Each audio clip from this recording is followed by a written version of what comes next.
ናሽናል አይዳችሁን ከባንክ አካውንታችሁ ጋር ያያያዛችሁ ሰዎች ባንካችሁ ውስጥ ያለውን ገንዘብ መጠቀም አትችሉም። ፋይዳ መታወቂያችሁን ከባንካችሁ ጋር ያያያዛችሁ ሰዎች በይሳት ማለት ነው ባንኮች ሙሉ ለሙሉ አገልግሎት መስጠት ለእናንተ አቆሟል። በመጨረሻም በመጽሐፍ ቅዱስ የተጻፈው የጊዜ መንገድ እየተጠረገለት ይገኛል። ይህን ያልኩት ዝም ብዬ ሳይሆን በስዊዘርላንድ የተፈጠረውን ነገር ከተመለከትኩ በኋላ ነው። ታዲያ በሀገራችን የፋይዳ መታወቂያ ከአካውንት ጋር ማስተሳሰር የመንግስት አቅጣጫ ቢሆንም ይህንን ማድረግ ለምን እንዳስፈለገውና ጥቅሙንና ጉዳቱን በማስረጃ አስደግፌ ያቀርብላችኋለሁ። ይህ መልእክት ስለሚጠቅማችሁ ሳትሰለቹ እስከ መጨረሻው ድረስ አብራችሁ መቆየት አለባችሁ። ምንድነው እውነቱ?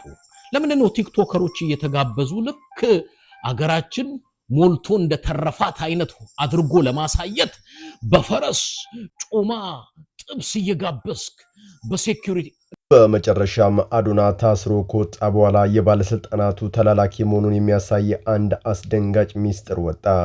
ዛሬ ዜጎች በጠራራ ፀሐይ በሚታገቱበት፣ በአርሲ ክርስቲያኖች በሚያለቅሱበት፣ እንዲሁም በተለያዩ የክልል ክፍለ ሀገሮች ዜጎች እንዳይጥና ድመት በሚታዩበት ወቅት ህዝቡ በኑሮ ውድነቱ ሳቢያ በደቀቀበት በሰዓት አዶና እየደበቅ ያለውን አንድ መረጃ በእጅ ገብቷል።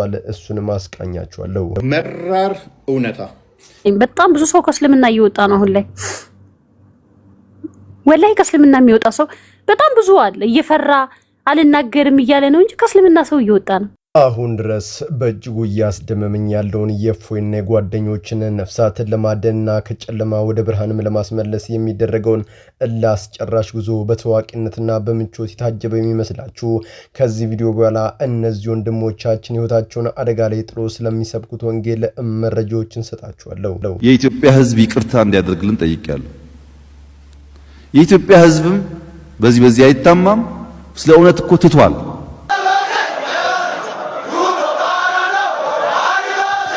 በዚህ ሰዓት በተሰማ መረጃ መሰረት በሲዳማና በኦሮሞ ማህበረሰብ መካከል ከባድ ግጭት ተቀስቅሷል። በሚያሳዝን ሁኔታም የሰዎች ህይወት እየጠፋ ነው። በመጨረሻም በሲዳማና በኦሮሚያ ክልል አዋሳኝ ቦታዎች ላይ በተደረጉ ጥቃቶች በርካቶች ከፍተኛ የተባለ ጉዳትን ሲያስተናግዱ በቁጥር ጥቂት የሚሆኑትም ህይወታቸውን አጥተዋል።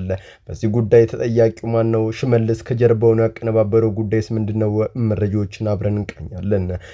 ሰላም በመላው ዓለም ላይ የምትገኙ ውድ ቤተሰቦቼ እንዴት ናችሁልኝ? እኔ ደህና ነኝ። ቸሩ መድኃኔዓለም የተመሰገነው።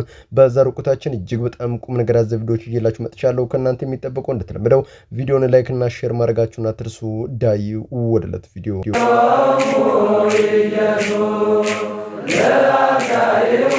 መራር እውነታ እንግዲህ ሰሞኑን አንዲት ውይይት አድርጌ ነበር ከዋብያ ኡስታዝ ጋር። በጣም ብዙ ሰው ከእስልምና እየወጣ ነው አሁን ላይ። ወላይ ከእስልምና የሚወጣ ሰው በጣም ብዙ አለ። እየፈራ አልናገርም እያለ ነው እንጂ ከእስልምና ሰው እየወጣ ነው። ልብ ብላችሁ አድምጡኝ። የእፎይና የጓደኞቹ ስብከት የብዙዎችን አይን ሲከፍት የዋብያ መሪዎችና ተከታዮች ትልቅ ድንጋጤ ውስጥ ወድቋል። ይህንን እውነት ለማስቆም መጀመሪያ ያደረጉት ነገር ቢኖር የዕለት ተዕለት የጥቅማ ጥቅም ግብዣዎችን ማቅረብ ነበር። ይህንን የቲክቶክ ክርክር አቁም፣ ይህንን ያህል ከባድ ገንዘብና ምድራዊ ቅንጦት እንሰጣለን የሚሉ ፈታኝ መደለዮችንም ደጋግመው አቀረቡላቸው። ነገር ግን እፎይና ጓደኞቹ እንደ ሙሴ ምድራዊውን የግብፅ ቅንጦትና ወርቅ ንቀው ሰማያዊውን ክብር መረጡ። ያቀረቡላቸውን ጥቅማ ጥቅም በሙሉ ፍጹም በሆነ ክርስቲያናዊ ኩራት አልቀበልም አሏቸው። ይህ ሲሆን ግን የጥላት ፊት ተቀየረ። ጥቅማ ጥቅም ወደ አስፈሪ ዛቻም ተለወጠ። የቀረበላችሁን ካልተቀበላችሁ በአደባባይ በደቦ ፍርድ ህይወታችሁን እንቀጥፋታለን የሚሉ የሞት አዋጆች በየቀኑ ይደርሷቸዋል። ጀግኖቹ ወጣቶች በነጻነት እንዳይንቀሳቀሱ በስነ ልቦና እንዲሸበሩና እንዲፈሩ ለማድረግ ሌሊትና ቀን ወጥመድ ይዘረጋባቸዋል። ነገር ግን እነኚህ ውሃብያዎችና የዓለም ኃይላት አንድ ያልተረዱት ትልቅ ሚስጥር አለ። እነሱ ፍርሃትና ሞትን ሊዘሩ ሲሞክሩ፣ ለኛ ለክርስቲያኖች ግን መከራን መቀበል የአሸናፊነትና የታላቅ ደስታ መጎናጸፊያ ሐዋርያዊ መንገድ ነው። ትላንት ታላቁ ቅዱስ ጴጥሮስ ስለ ወንጌል ሲል በሮም አደባባይ ቁልቁል ተሰቅሎ ነፍሱን አሳልፎ ሰጥቷል።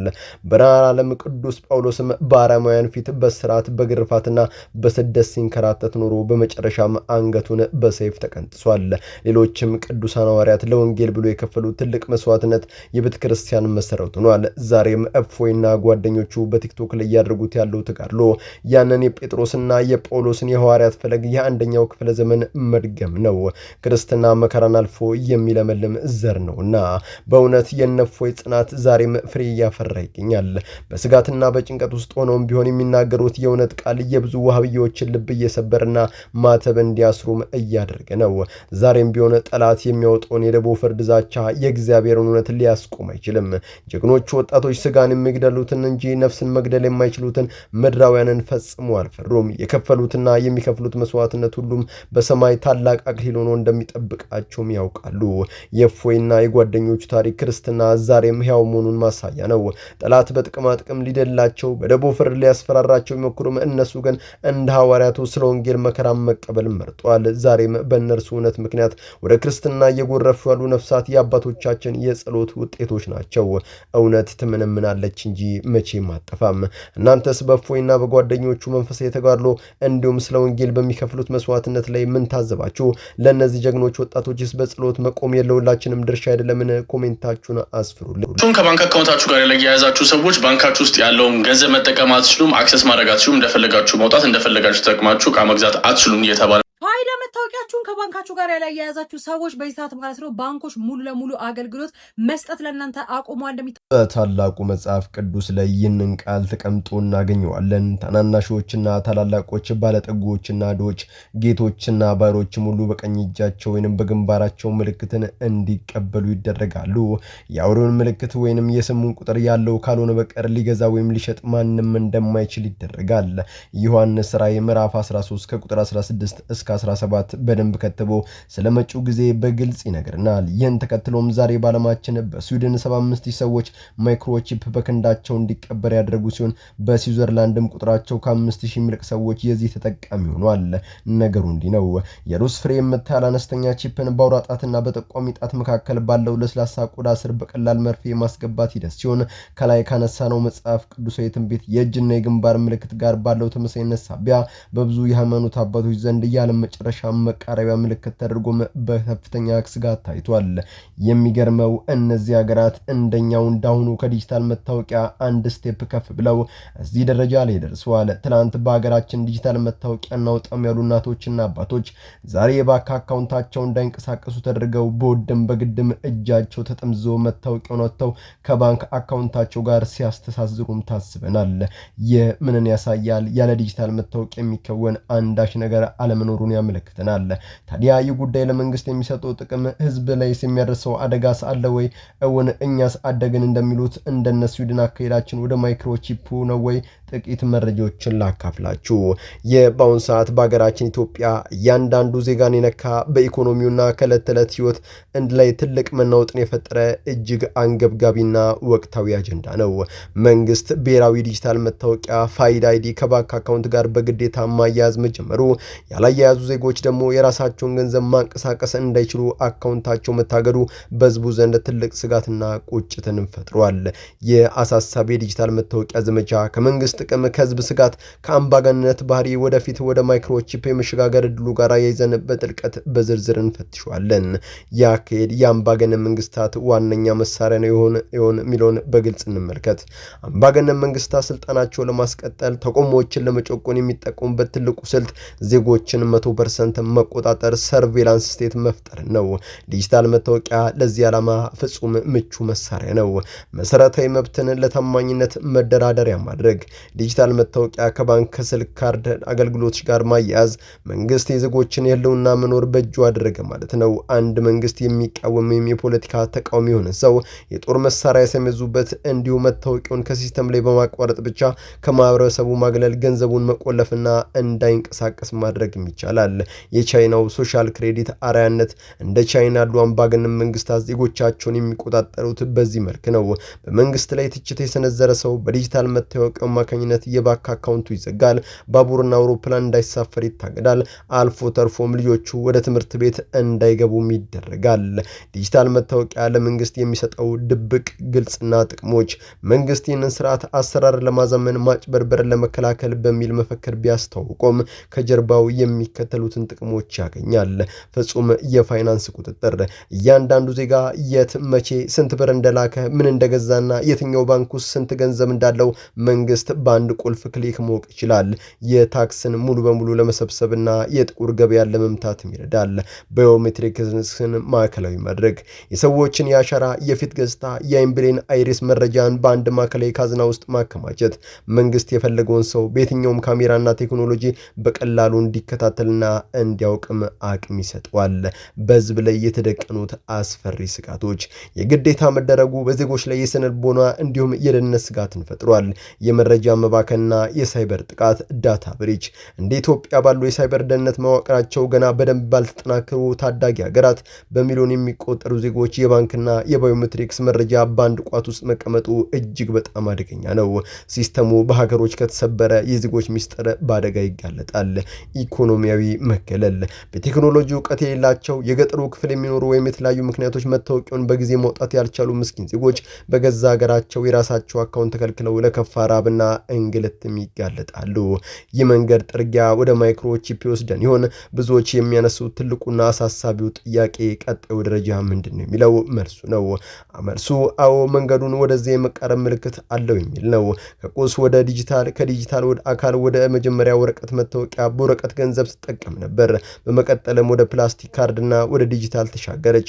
አሁን ደግሞ ስልክና ካርድ ሊጠፉ ወይም ሊሰረቁ ስለሚችል ደህንነቱ ፍጹም የተጠበቀ ነው በሚል ሰበብ ቴክኖሎጂ በቀጥታ ወደ ሰው አካል በቆዳ በታች ወደሚቀበር ማይክሮቺፕ እየተጓዘ ነው። የምዕራባውያን ተሞክሮ ቀደም ሲል እንዳየነው እንደ ስዊዘርላንድና ስዊድን ባሉ ያደጉ ሀገራት ዜጎች በራሳቸው ፍቃድ በሩዝ ፍሬ የምታህል ቺፕ በእጃቸው ላይ ያስቀብረው መታወቂያቸውን፣ የባንክ ካርዳቸውን፣ የቤታቸውን ቁልፍ እዚያው ቺፕ ውስጥ እያደረጉ ነው። የትዕግስቱ ደረጃ። የዓለም መንግስታት የሰውን ልጅ በአንዴ ቺፕ ተቀበል ቢሉት ከፍተኛ መጽ ይነሳል። ስለዚህ ስልቱ ደረጃ በደረጃ ሰውን ማላመድ ነው። መጀመሪያ በፈቃደኝነት የዲጂታል መታወቂያ ማስጀመር፣ ቀጥሎ ያለ መታወቂያ ባንክ መጠቀም አትችልም ብሎ በግድ ማላመድ፣ ከዚያ ሲስተሙ ሙሉ በሙሉ ዲጂታል ሲሆንና የወረቀት ገንዘብ ሲጠፋ ሳይበር ጥቃትን ለመከላከል ቺፕ ግዴታ ነው የሚልበት ዘመን መምጣቱም አይቀሬ ይመስላል። በኢትዮጵያ የተጀመረው የፋይዳ መታወቂያና የባንክ አካውንት እገታ ዘመቻ በቴክኖሎጂ ስም የተሸፈነ ፍጹም የቁጥጥር ስርዓት መተግበሪያ ነው።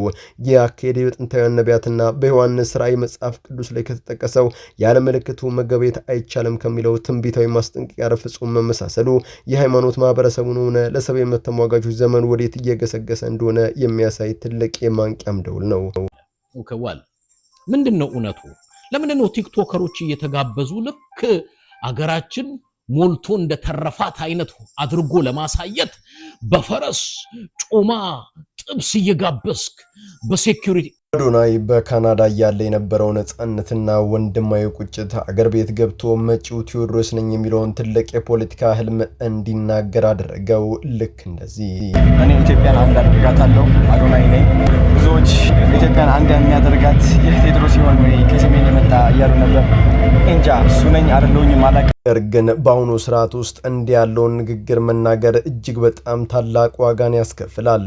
መንግስት የስልጣን ስጋት ሆኖም ስላየው ወዲያውኑ ወደ ሆኒ ቤት እንዲወረወር ማድረገው። በዚያ በጨለማ ክፍል ውስጥ ምን አይነት ስነልቦናዊ ጫናና መስፈራሪያ እንደደረሰበት ባይታወቅም ከእስር ቤት ተፈቶ ሲወጣ ግን ፍጹም የተለየ ሰው ሆኖ ተገኘ። ያ ለህዝቡነት የሚጮህ ወጣት ጠፍቶ በምትኩ የባለስልጣናቱን ትእዛዝ በአግባቡ የሚፈጽም የተሰጠውን አጀንዳ የሚያስፈጽም ታዛዥ ተላላኪ ሆኖም ብቅ አለ። ታዲያ የብዙዎችን ሊና ያሳዘነው ክስተት እዚህ ጋር ነው። ትላንትናና ዛሬ በአርሲ ምድር ንጹሃን ክርስቲያኖች ላይ የሚፈጽመውን ዘግናኝ ሰቆቃና የህዝቡን እንባ አዶናይ በገጹ ላይ ፈጽሞ አልዘገበም። የሰፊው ማህበረሰብ የዕለት ተዕለት በርቶ የማደር ከባድ የኢኮኖሚ ጫና፣ የዜጎች በሰላም ወጥቶ በሰላም የመግባት ዋስትና ማጣት ስጋት ለእርሱና ለጓደኞቹ አጀንዳ መሆን አልቻለም። የህዝቡን መምታማ እውነቱን አደባባይ ከመናገር ይልቅ እርሱ የመረጠው መንገድ የመንግስትን ያሰት ፕሮፓጋንዳ ማደስ ሆነ። ሁኔታውን በጥልቀት ስናስተውለው በአሁኑ ሰዓት አዶናይ እየሰራ ያለው ትልቁ ተልዕኮ የውጭ ሀገር ተራ ቲክቶከሮችን እንደ ዲላን ያሉትን ወደ አዲስ አበባ በማንጋጋት በሚሊዮን የሚቆጠር የደው ሀገር ሀብት ያለ ምክንያት እንዲባክን ማድረግ ነው። ዓላማው ግልጽ ነው። እነዚህ የውጭ ሰዎችን አዲስ አበባ ባሉ ያሸበረቁ በተመረጡና በደመቁ ጥቂት ቦታዎች ላይ ብቻ በማንሸራሸር ኢትዮጵያ የጥጋብ የሰላም የምቾትና የብልጽግና ቀጠና ናት የሚል ያሰት ገጽታ ለዓለም ማሳየት ነው። ሰፊው ህዝብ በራብና በጦርነት እየማቀቀ ባለበት በይሳት አዶናይ የዳውን ህዝብ ገንዘብ እየበተነ የመንግስትን ፖለቲካ ድራማ በአግባቡ በመውጣት ላይ ይገኛል። የታሪክ መሪው አጼ ቴዎድሮስ ለሀገሩ አንድነትና ለህዝቡ ክብር ሲል ህይወቱን በመቅደላ አደባባይ የሰዋ ጀግና እንጂ የባለስልጣናቱን ፍርፋሪ ሲል የዳውንም ባይሸሸገ መሪ አልነበረም። ዛሬም በአዶናይ ላይ የምናየው ለውጥ ማህበራዊ ሚዲያ እንዴት ፖለቲካ ፍጆታ እንደሚውል ትልቅ ማሳያ ነው። በሚሊዮን የሚቆጠር ወርቅና ብር ቢፈስም የህዝቡ እውነተኛ ቁስል በቲክቶክ ጭፈሮች ሊደበቅ አይችልም። እውነት ትመነምናለች እንጂ መቼም አትጠፋም። እናንተስ ከካናዳ የመጣው አዶናይ መጪው ቴዎድሮስ ነኝ ካለበት መድረክ ተነስቶ ዛሬ የባለስልጣናቱ ተላላኪ እስከመሆን የደረሰበት ጉዞ ምን ላይ ታዘባችሁ? የደው ሀብትስ እንዲህ ባለ ቪዲዮ ድራማ መባከኑ ተገቢ ነው ትላላችሁ? ኮሜንታችሁን አስፍሩልኝ። የኢትዮጵያ ህዝብ ይቅርታ እንዲያደርግልን ጠይቄያለሁ። የኢትዮጵያ ህዝብም በዚህ አይታማም። ስለ እውነት እኮ ትቷል። በዚህ ሰዓት በተሰማ መረጃ መሰረት በሲዳማና በኦሮሞ ማህበረሰብ መካከል ከባድ ግጭት ተቀስቅሷል። በሚያሳዝን ሁኔታም የሰዎች ህይወት እየጠፋ ነው። በምስራቃዊ ሲዳማ ዞን ጭሬ ወረዳ በሲዳማና ኦሮሚያ ድንበር አካባቢ የተከሰተው ቀውስ አሳሳቢ የሚባል ደረጃ ላይ ደርሷል። የሲዳማና የኦሮሞ ህዝቦች እንዲሁ በካርታ የተገናኙ ጎረቤቶች ብቻ አይደሉም። ለዘመናት በደም የተሳሰሩ ባህላቸውና ሴቶቻቸው ፍጹም የተዋዱ ተከባብረውና ተፋቅረው በመኖር በመላው ኢትዮጵያ ውስጥ ትልቅ ተምሳሌት የሆኑ ወንድማማች ህዝቦች ናቸው።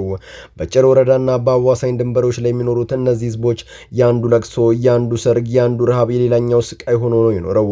በመካከላቸው የድንበር ቅያሜና የጥል መንፈስ ከቶ የለም። ፍቅራቸው ማንም ሊበጥሰው የማይችል ጥንካሬም ነበረው። ታዲያ ይህንን የህዝቦች ተፈጥሯዊ ፍቅርና አንድነት ያላስደሰታቸው ፖለቲከኞች የራሳቸውን የስልጣን ዕድሜ ለማራዘም ሲሉ ክፉ ወጥመድን ዘረጉ። የዚህ ሁሉ ሴራ ዋና አቀናባሪና መሐንዲስ የኦሮሚያው ርዕሰ መስተዳድር ሽመልስ አብዲሳ ነው እያሉ ብዙዎች በምሬትም ይናገራሉ። ሽመልስ አብዲሳና የእርሱ አስተዳደር ዜጎች በሰላምና በልማት ማስተዳደር ሲያቅታቸው የተጠቀሙበት ትልቁ የድሮ ስልት ከፋፍለ ግዛ ዲቫይድ ኤንድ ሩል የሚለውን መርዛማ ፖሊሲ ነው። የህዝቡን የውስጥ አንድነት ለመስበር በድንበር ሰበብ ጥንጣሬን በመዝራት ለካድሮቻቸው የጥላቻ ስምሪት በመስጠት ወንድማማቾቹ ህዝቦች እርስ በርሳቸው እንዲጠራጠሩና መሳሪያ እንዲማዘዙ ከጀርባ ሆነው ሴራውን አቀነባብሮታል። የፖለቲካ ቁማር ግን ምድር ላይ የፈጠረው ጠባሳ እጅግ በጣም ዘግናኝ ነው። በሽመልስ አብዲሳና በአቀናባሮቹ ድብቅ እጅ የተጠነሰሰው ይህ ግጭት በጭሬ ወረዳ አዋሳኝ አካባቢዎች ላይ በንጹሃን ደም እንዲፈስም አድርጓል። ኢሰመኮ ይፋ ባደረገው መረጃ መሰረትም በዚህ ግጭት ምክንያት በርካታ ሰዎች ህይወታቸውን አጥተዋል። ቀላል የማይባሉ ቁጥር ያላቸው ዜጎችም ደግሞ አካላቸው ጎሏል። ፖለቲከኞች በቤተ መንግስት ወንበራቸው ላይ ተቀምጠው የስልጣን ስሌትን ሲያሰሉ፣ ሜዳው ላይ ግን ምስኪኑ ገበሬ፣ እናቶችና ህጻናት የዚህ መርዛማ ፖሊሲ ሰለባ ሆነው እንባቸውን እያፈሰሱም ይገኛል። የሲዳማና የኦሮሞ ህዝብ ለዘመናት በፍቅርና በተዋዶ የገነቡት አንድነት በሽመልስ አብዲሳ የከፋፍለ ግዛ ጊዜ የፖለቲካ ሴራ ፈጽሞ ሊፈርስ አይችልም። የንጹሃን እንደሚፈስበት የጭሬ ወረዳ ሰቆቃ ለሁላችን ትልቅ ማስተማሪያ ነው። ዛሬ ህዝብን ከህዝብ ማጋጨት ስልጣናቸውን ለማደስ የሚጥሩ መሪዎች ነገ በታሪክና በፈጣሪ ፊት መቆማቸው አይቀሬ ነው።